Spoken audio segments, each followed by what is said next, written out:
ce n'était pas loin. Donc, j'expliquais aux frères, voilà, donc le but de la formation et puis tout ce qui va avec, quoi. Voilà. Donc, je disais tantôt aussi que c'est un partage d'expérience.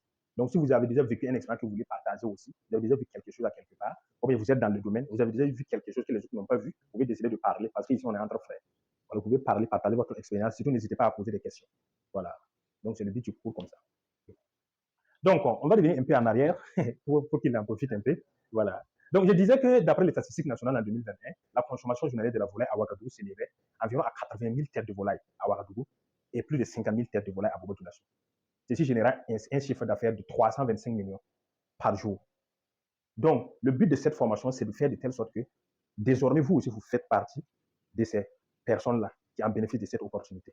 Parce que c'est vrai qu'on voit les chiffres comme ça, mais il y a plusieurs personnes qui n'arrivent pas à en bénéficier de cette opportunité. Parce qu'ils rencontrent pas mal de difficultés dans le domaine liées à la forte mortalité et à différents autres problèmes.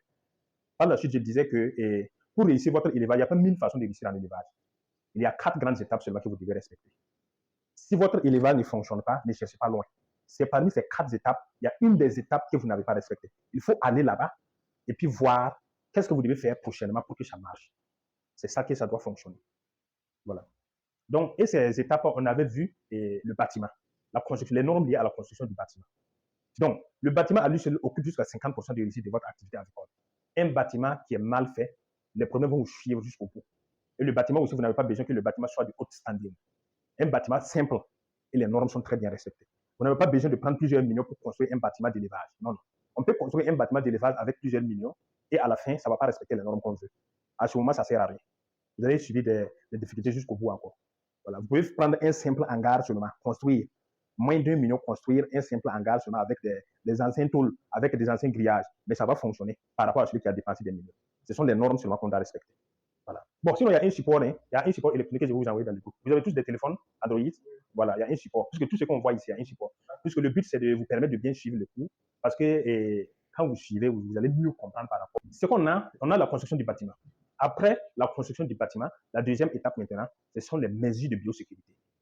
Les mesures de biosécurité, c'est l'ensemble des mesures permettant d'éviter l'introduction des éléments pathogènes avant, pendant et après les périodes d'élevage. Donc, comment vous devez vous comporter pour qu'une maladie ne rentre pas dans la ferme? Au cas où ça rentre aussi, quelles sont les mesures que vous devez prendre pour que ça ne se propage pas? Donc, après les périodes d'élevage maintenant, vous devez prendre des mesures encore avant d'amener des nouveaux sujets. C'est ça les mesures de biosécurité que vous devez prendre. Donc, après ça, nous avons l'alimentation. L'alimentation joue également un rôle très important dans l'élevage, la qualité de l'alimentation. Quel type d'aliment choisir en fonction de la race que vous élevez, en fonction des stades physiologiques des individus que vous élevez. Vous devez savoir tout ça. Et enfin, maintenant, nous avons les facteurs d'ambiance. Les facteurs d'ambiance, c'est quoi? C'est la lumière, la température et l'hygrométrie. Pendant la phase poussin, de telle heure à telle heure qu'on doit éclairer les poussins, pendant combien de temps? Donc, tout ça, ça joue. Le chauffage dans le bâtiment, au démarrage, ça joue. Et on a l'humidité aussi dans le bâtiment, le taux d'humidité dans le bâtiment. C'est ça l'hygrométrie. Donc, ce sont ces 4 grandes étapes que j'ai un peu résumées comme ça. Donc, on va essayer de développer ça pour mieux comprendre. Après ces étapes, nous allons voir les normes d'élevage moderne. Après ça, maintenant, nous allons voir la génétique, pour ceux qui désirent voir et faire un croisement après. Et après la génétique, maintenant, nous allons voir l'entrepreneuriat agricole. Tout ce que vous avez appris, qu'est-ce que vous pouvez faire avec ça maintenant? C'est ça l'entrepreneuriat agricole qu'on va faire. D'accord. La première des choses, c'est que vous devez mettre votre bâtiment dans un relief plat. Ne pas aller chercher un lieu dont c'est un bas-fond. Vous connaissez tous un bas-fond? Un bas-fond, un trou. Il y a des endroits dont c'est un trou comme ça. Donc, s'il pleut, l'eau vient comme ça. L'eau vient en même temps. Donc, vous ne devez pas mettre un bâtiment là-bas. Vous ne devez pas mettre votre bâtiment aussi dans une colline. Oui, si le bâtiment est dans une colline, il est vulnérable. Le bâtiment doit être en émo dans un relief plat. Le relief doit être plat comme ça. Oui, il ne devrait pas avoir d'inclinaison ou bien de bas-fond ou bien sur une colline. Non, non. Le bâtiment doit être dans un relief plat. La première des choses, là où vous devez implanter votre bâtiment. Après l'implantation, nous avons l'orientation aussi. L'orientation du bâtiment doit être suivant la direction du soleil. Donc, là où le soleil se lève et là où le soleil se couche. Donc, en un mot, votre bâtiment doit être comme ça et de façon rectangulaire. Le bâtiment doit être comme ça. Comme ça, ça veut dire que même si c'est un simple hangar que vous construisez, l'hangar, c'est quoi? L'hangar, c'est quand vous allez prendre ça, vous coupez comme ça et puis vous mettez le grillage devant. C'est pas ça l'hangar. Donc, si vous mettez le grillage devant et par contre, le soleil se lève ici et puis descend ici, vous aurez des difficultés. Parce que l'orientation, le soleil doit se lever et rentrer et les rayons ne pénètrent pas dans le bâtiment. C'est ça l'objectif. Mais souvent, on va voir que ça rentre, mais ce n'est pas beaucoup. Ça, c'est acceptable. Mais si vous construisez votre bâtiment et que la face de votre bâtiment même fait face au soleil, ça, ce n'est pas normal. Donc, si le soleil se lève, par contre, par exemple ici, c'est pas comme ça. Donc, votre bâtiment, vous le construisez comme ça, et puis l'ouverture fait face au soleil. Ça, c'est pas bon. Vous jamais construit un bâtiment comme ça. Voilà. Vous devez construire votre bâtiment. Si vous savez que le soleil se lève ici et se couche ici, votre bâtiment doit être comme ça. Les ouvertures doivent être nord-sud. Vous voyez, nord-sud. Par exemple, si c'est un grand bâtiment, doit être forcément de façon rectangulaire. Et puis les largeurs ce sont les largeurs qui doivent faire face au soleil. Et les longueurs, maintenant, vous savez que là-bas, ce sont les ouvertures qui sont là-bas. Vous connaissez les grands bâtiments? Oui. Après, je vais vous montrer des images et des vidéos. Voilà. Donc, un exemple, nous avons un bâtiment rectangulaire. Un bâtiment rectangulaire comme ça. Le soleil se lève comme ça, ici, et le soleil se couche ici. Vous voyez, non? Si le soleil se lève et se couche maintenant, vous allez voir que, arrivé à un certain moment, quand le soleil va commencer à se lever, arrivé ici, il va commencer à rentrer un peu dans le bâtiment. Mais quand il sera ici, il sera au niveau du toit. Voilà, il ne va plus rentrer beaucoup. Et le soir, avant de coucher, vous allez voir que il y aura beaucoup de soleil qui va rentrer encore. Voilà, donc c'est ça. Donc, le bâtiment doit être comme ça. Si le soleil se lève ici, se couche ici, le bâtiment doit être comme ça. Mais vous ne pouvez pas construire un bâtiment. Vous ne pouvez pas savoir que le soleil se lève ici et se couche ici, et puis vous construisez votre bâtiment comme ça. Vous voyez ce que ça peut entraîner.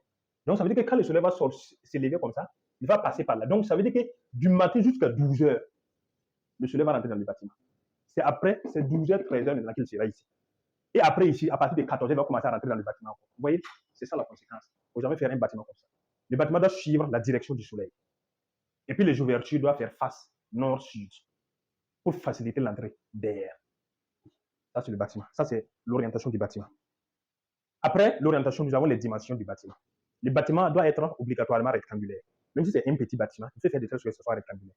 Parce que si le bâtiment est rectangulaire, il est bien ventilé. Mais par contre, si c'est un carré ou bien un triangle comme ça, vous allez voir que ce ne sera pas bien ventilé. Il n'y aura pas d'air qui va rentrer et qui va sortir. Donc, vous aurez des difficultés également. Il doit être rectangulaire. Le bâtiment il y a tout ça dans le coup. Le bâtiment doit être rectangulaire. Donc, les dimensions maintenant, vous savez comment pour faire pour que ce soit rectangulaire. Bon, il faut que les dimensions de la largeur soient inférieures aux dimensions du longueur. Oui, oui. Donc, c'est à peu près ça. Si on va prendre les grands bâtiments, et pour un bâtiment de 1000, sujet cher, on a 100 mètres carrés. Si on va prendre les 100 mètres carrés, là, la plupart des cas, ce qu'on prend, c'est 8 mètres sur 12,50. Si on va prendre 12,50 fois 8 mètres, on a 100 mètres carrés. Oui, 12,50 fois 8 mètres, on a 100 mètres carrés. Ça, c'est un bâtiment de... Mais c'est rectangulaire parce que les 8 mètres là, ça, c'est rectangulaire. 8 mètres fois 12. Donc, ça veut dire que 12, c'est la longueur, 12,50, c'est la longueur, et les autres là, c'est la largeur. Voilà. Donc, c'est ça. Et aussi, si vous construisez un bâtiment, un grand bâtiment, c'est un grand bâtiment, même si c'est un petit bâtiment, de préférence, il ne faut jamais dépasser de 30 à 40 cm de muret. Le muret qu'on construit en bas. Un muret qu'on construit en bas comme ça. Oui, il ne faut jamais dépasser 30 à 40 cm. 30 à 40 cm, ça peut atteindre 3 couches. Oui, 3 couches. Mais souvent, ça va dépendre de votre lieu. Le lieu, ça peut être un zone inondable. C'est un zone inondable. À ce moment, vous pouvez mettre, même si c'est 2 couches de briques pleines, damées avec de la terre à l'intérieur. Avec de la terre à l'intérieur. Et puis maintenant, mettre votre 3 couches. 3 couches, donc je dis là, de 30 à 40 cm. Vous mettez votre 3 couches maintenant. Comme ça, même si on est à l'intérieur, si on compte, c'est 3 couches qui est là-bas. Si on est à l'extérieur maintenant, c'est pour ça que vous pouvez voir les briques d'en bas. Voilà. Donc il faut. Et le sol du bâtiment doit être en béton. Obligatoirement, peu importe le bâtiment, même si c'est un petit bâtiment, doit être en béton pour faciliter le nettoyage et le réchauffement. Doit être obligatoirement en béton. Et le sol aussi, quand vous faites l'élevage, le bâtiment doit être, vous devez mettre obligatoirement la litière. Vous connaissez la litière, non? La litière, c'est ce qu'on appelle les copeaux de bois. Les copeaux de bois, là où les menuisiers font. Oui, c'est ça la litière. Le bâtiment, avant de commencer, votre bâtiment doit être comme ça, obligatoirement. Par exemple, si on va prendre les grands bâtiments. Les grands bâtiments, si vous construisez, il faut forcément laisser une ouverture en haut comme ça. Oui, une ouverture. Parce qu'à un certain moment, le bâtiment va commencer à s'échauffer. Quand ça va commencer à devenir chaud, il faut un endroit pour que l'air chaud s'évapore.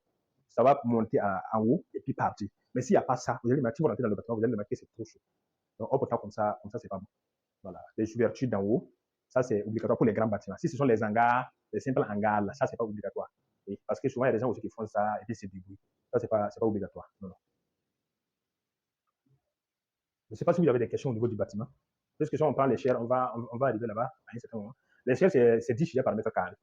Et les pondeuses, c'est de 5 à 6 sujets par mètre carré. De 5 à 6 sujets par mètre carré. Il y a tout ça dans le cours.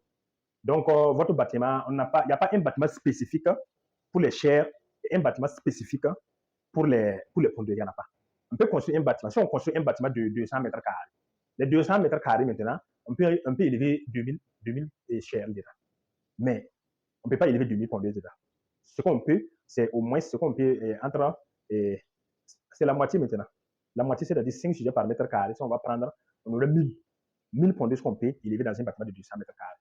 Oui, mais il y a les normes débat. On va voir ça par la suite.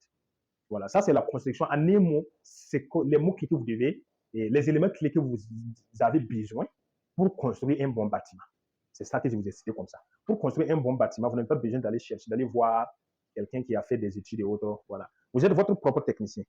Voilà. Donc vous savez, vous êtes avec les maçons et puis vous expliquez, l'orientation, ça doit être comme ça, comme ça, comme ça. Les dimensions, c'est ça, c'est ça, c'est ça. Voilà. Donc ça, c'est un bâtiment. Parce qu'un bâtiment d'élevage, même quelqu'un qui a fait génie civil, il ne peut pas mettre sa bouche dedans. Voilà. Parce que ce sont des normes géotechniques qu'on parle. On ne parle pas des normes, les normes de construction des bâtiments d'habitation. Ce sont des bâtiments d'habitation. Là, eux, ils peuvent intervenir. Mais là, ce sont des normes géotechniques. Oui.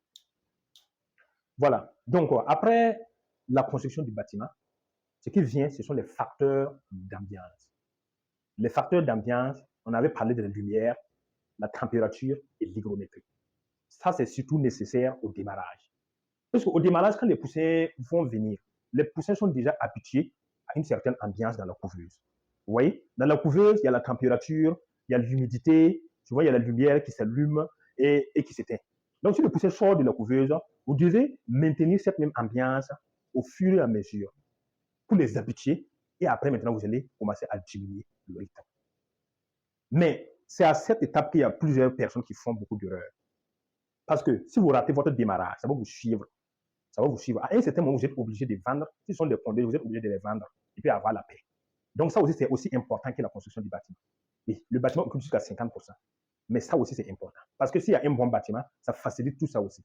Parce que les facteurs d'ambiance, si vous n'avez pas bien chauffé les poussins, vous allez avoir beaucoup de mortalité. Et aussi, vous allez avoir des poussins qui seront un état de croissance. Qui auront un état de croissance. Donc, la lumière est nécessaire au démarrage. Parce que la lumière, quand vous allez commencer, quand le poussin vient d'éclore comme ça, il n'a pas la capacité de bien voir. Mais s'il y a la lumière, le poussin peut bien voir, peut marcher, circuler partout, aller s'abreuver et puis aller manger là où il fait. Oui. Donc ça, c'est obligatoire, la lumière. Parce que la lumière, on ne dit pas de mettre 24 heures sur 24. C'est la nuit seulement. Puisque après la nuit, la lumière du soleil peut prendre le relais. Oui. Donc c'est la nuit que vous devez les éclairer. Si vous sentez que la lumière du soleil est en train de se lever, vous éteignez votre lumière pour économiser. Mais il y a d'autres personnes qui ne comprennent pas, qui croient que si on dit l'éclairage, on allume la lumière jusqu'à 24 heures sur 24. Non, c'est pas ça. Oui. On a la température. Vous devez les mettre dans une certaine ambiance de 36, 37 ou 38 maximum. Mais 36, 37 ans, de façon, ça va. Oui. Vous les mettez 36, 37. Vous les mettre dans une température constante. Et avec le temps maintenant, vous allez diminuer la température au fur et à mesure qu'ils grandissent. Oui, il y a un tableau pour ça que vous allez voir. Je vais vous donner ça dans le cours. Oui. Par exemple, le premier jour, il y a 36, 37, le deuxième jour, troisième jour, jusqu'au 21e jour. Et ça va dépendre aussi des périodes. Si c'est en période de fraîcheur, donc vous devez aller jusqu'à tel jour. Si c'est en période de chaleur, vous devez aller jusqu'à tel jour. Donc tout ça, il y a ça dans le cours. Voilà. Donc, et on a l'hygrométrie. L'hygrométrie, c'est quoi? L'hygrométrie, c'est la quantité, le taux d'humidité dans le bâtiment. Si vous êtes dans un bâtiment, parce qu'il y a des appareils qui permettent de mesurer ça. Vous voyez, dans cette couveuse, il y a un hygromètre dedans. Oui. Ici, ça montre que quoi? Oui, c'est 73% dans la salle. L'humidité, le taux d'humidité dans la salle, c'est 73%, comme ça, actuellement.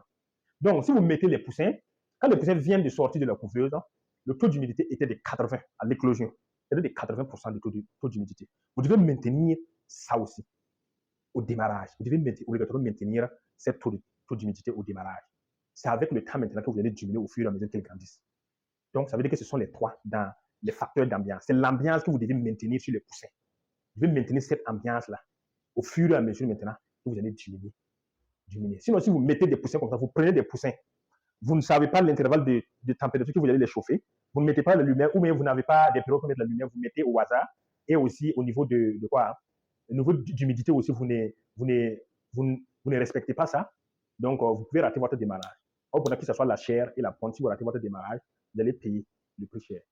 Donc, il faut mieux respecter. On a vu le bâtiment. Ça, ce sont les